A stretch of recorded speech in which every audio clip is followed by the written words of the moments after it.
Oui, franchement, j'étais pris au dépourvu. C'était une très très belle émotion parce qu'on a rendu hommage à M. Isao Takahata qui nous a fait le privilège d'assister au festival. Voilà, et puis oui, puis c'est surtout l'ambiance, l'atmosphère, le public, et puis les photos qui sont très puissantes. C'est les photos d'un photographe français que j'aime beaucoup, qui s'appelle Mathieu Noiret. C'est lui qui a fait ces très très belles photos qui ont contribué à cette belle émotion. Mais c'était un très beau moment, oui. Oui, donc Funan, c'est notre film d'ouverture, c'est un film coup de cœur, moi que j'ai vu, qu'on a vu, l'équipe a vu au Festival d'Annecy, qui a remporté d'ailleurs le Grand Prix du Festival d'Annecy. C'est un très très beau film où le réalisateur rend hommage à sa mère, donc on est toujours dans l'émotion. Et puis surtout, encore une fois, nous essayons de dynamiser modestement la jeune création marocaine, la créativité marocaine.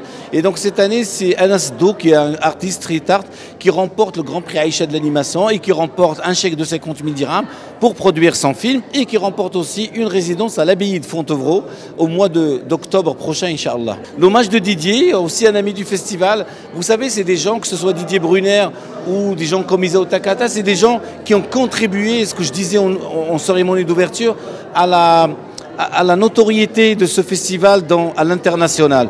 Donc il y a des gens qui nous connaissent, qui nous reconnaissent et surtout qui sont nos véritables ambassadeurs auprès de la profession dans le monde entier. Et Didier Brunner en fait partie. D'où l'hommage ce soir. Et plein d'humour, ce qui me plaît beaucoup parce que je pense que les hommages les plus émouvants sont ceux qui ne se prennent pas au sérieux, quoi. Alors, quel est votre ressenti Mon ressenti, d'abord, je suis très touché que ça vienne du FICAM, parce que c'est un festival que je suis maintenant depuis de nombreuses années. C'est mon 4e séjour ici. J'y suis venu avec des films importants pour moi, comme Ernest et Célestine, et aujourd'hui Pachamama. Donc voilà, c'est peut-être même peu trop pour moi, parce que je ne suis pas sûr d'avoir été aussi déterminant que ça pour... et l'histoire de l'animation et l'histoire du festival de Meknes. Mais en tout cas, c'est un hommage qui ne se prenait pas au sérieux, avec une belle intervention très drôle de Peter Lord, avec des dessins que j'ai trouvé aussi très drôles de Benjamin Renner. Donc ça me va bien. Ça représente pour moi un festival peut-être pas encore assez panafricain, peut-être qu'il faudrait encourager plus la création sur l'Afrique et le Maghreb, et ça représente surtout un pont entre l'Europe et l'Afrique, et donc ça il faut le tenir bon, parce que je pense que l'Europe a sans doute pas mal de choses à apporter en termes d'expérience, de savoir-faire à cette jeune création marocaine et africaine, et que voilà, les résidences, les masterclass, les rencontres, tout ça, c'est évidemment très important. Je sais que vous en parlez depuis longtemps, ça fait 4 ans ou 5 ans. C'était sur le point de se faire, et puis il y a eu des turbulences politiques et administratives. J'espère... il faut qu'il aboutisse, c'est évident, hein. Je pense que c'est vraiment important qu'il y ait une école d'animation africaine basée ici, puisque c'est ici que Meknes a une histoire avec l'animation, et que vous formiez des talents qui demain seront les producteurs, les réalisateurs, les créateurs du cinéma d'animation, à la fois de l'Afrique du Nord et de l'Afrique tout court. Oui, on est à la 18e édition.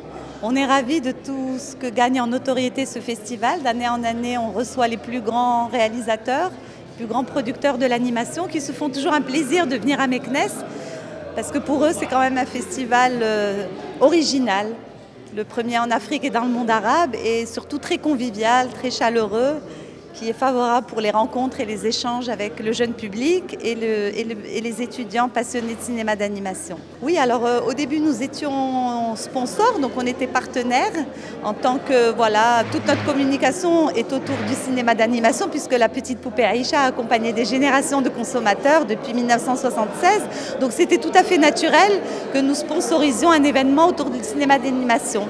Et petit à petit, le festival a grandi. Et donc avec l'Institut français, nous avons décidé de le récupérer donc en tant que Fondation Aïcha pour commencer à l'organiser en partenariat avec l'Institut français qui s'occupe de la partie culturelle. Donc comme je vous ai dit, il a vraiment gagné en maturité.